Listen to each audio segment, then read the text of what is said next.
कसम से आज जो बात हम करेंगे वो सीधी आपके दिल पे लगेगी, क्योंकि ये कहानी नहीं है, ये वो हकीकत है जो आप रोज जीते हैं, रोज महसूस करते हैं, पर किसी से कह नहीं पाते। चलिए सीधा मुद्दे पर आते हैं, बिना किसी भूमिका के। जेब से बटुआ निकालते वक्त हाथ कांपते हैं आपके? ये मत कहिएगा कि नहीं कांपते। मैं उस शारीरिक कंपन की बात नहीं कर रहा हूं, मैं उस घबराहट की बात कर रहा हूं जो तब महसूस होती है जब आप पेट्रोल पंप पर तेल डलवाते समय मीटर को भागते हुए देखते हैं, या जब आप महीने की शुरुआत में दूध वाले और किराना वाले का हिसाब करते हैं। ऊपर से आप मुस्कुरा रहे होते हैं, आप दुनिया को दिखा रहे होते हैं कि सब ठीक है, कंट्रोल में है, लेकिन अंदर एक कैलकुलेटर चल रहा होता है जो लाल बत्ती दिखा रहा होता है कि अरे यार, ये 500 का नोट अभी तो निकाला था, शाम तक ये भी गायब हो गया, ये पैसा जा कहां रहा है। और यही वो डर है जो आपको अमीर बनने से रोक रहा है। जी हां, आपका पैसा खर्च करने का डर ही आपको गरीब बनाए हुए है। ये सुनने में बहुत अजीब लगता है ना, अगर मैं पैसा बचाऊंगा नहीं तो अमीर कैसे बनूंगा।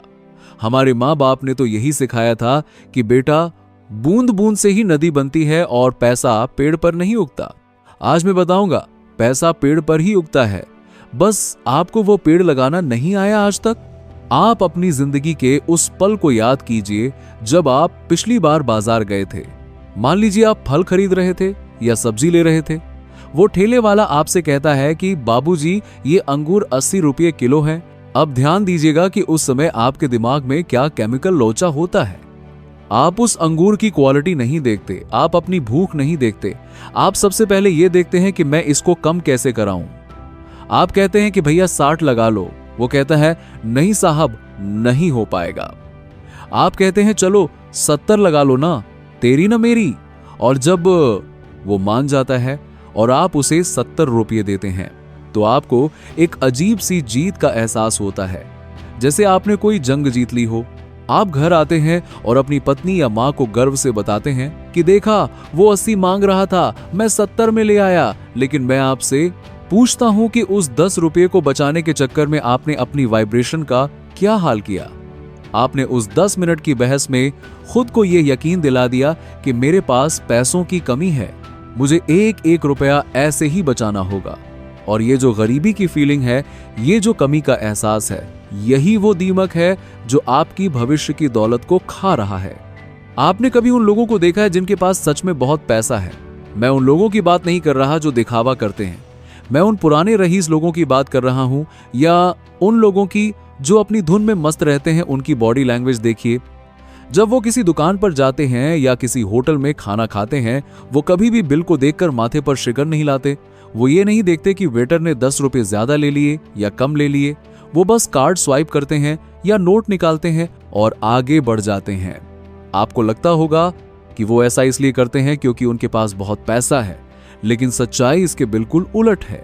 उनके पास बहुत पैसा इसलिए है क्योंकि वो ऐसा करते हैं। ये फर्क बहुत बारीक है, इसे ही समझना होगा। पैसा एक ऊर्जा है, एक एनर्जी है, और एनर्जी का एक ही उसूल है कि उसे बहना चाहिए।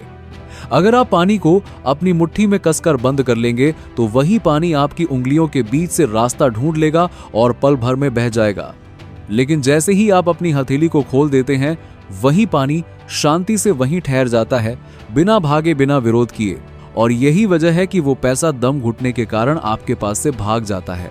मैं आपको एक बहुत ही निजी उदाहरण देता हूं, और मुझे यकीन है कि आपके परिवार में या रिश्तेदारी में भी कोई ना कोई एक ऐसा बुजुर्ग आदमी जरूर होगा जिसे देखकर आपको लगता होगा कि यार, ये आदमी पैसे को लेकर इतना लापरवाह कैसे हो सकता है।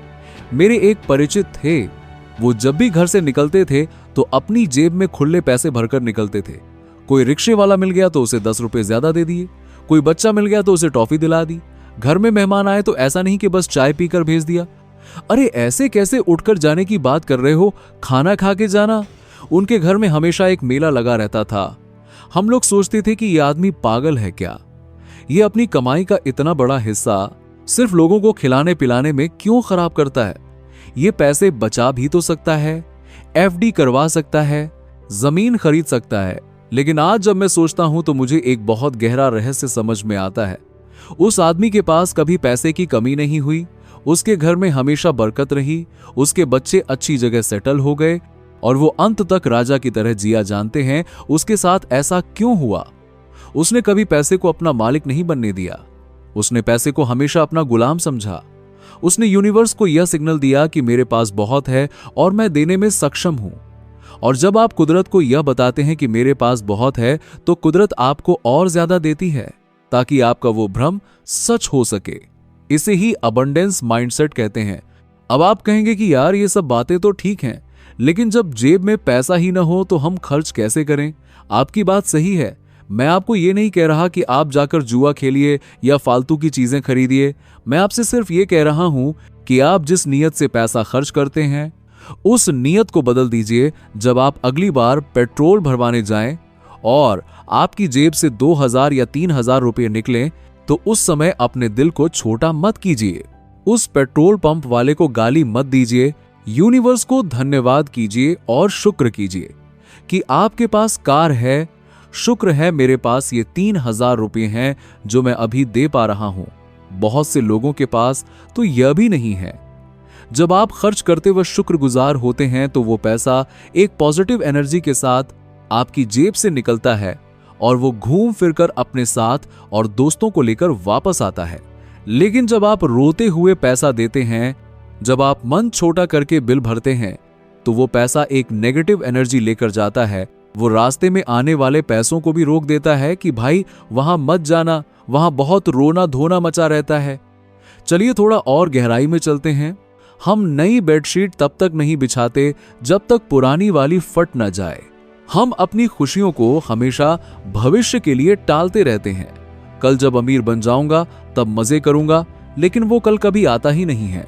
और इस बचाने के चक्कर में हम अपने दिमाग को ये ट्रेनिंग दे देते हैं कि हम अभी इस लायक नहीं हैं, हम अभी कमी में हैं। और ये कमी वाली सोच आपके पूरे वजूद पर कब्जा कर लेती है। आप देखिए, जो लोग कंजूस होते हैं उनकी शक्ल पर ही एक कंजूसी दिखाई देती है। उनकी बातें, उनके कपड़े पहनने का तरीका, उनका चलना, सब कुछ चीख चीख कर कहता है कि मैं डरा हुआ हूं, मुझे लूटने का डर है। इसके ठीक विपरीत वो 5% लोग जो दुनिया पर राज कर रहे हैं, वो रिस्क लेने से नहीं डरते, वो खुद पर इन्वेस्ट करने से नहीं डरते।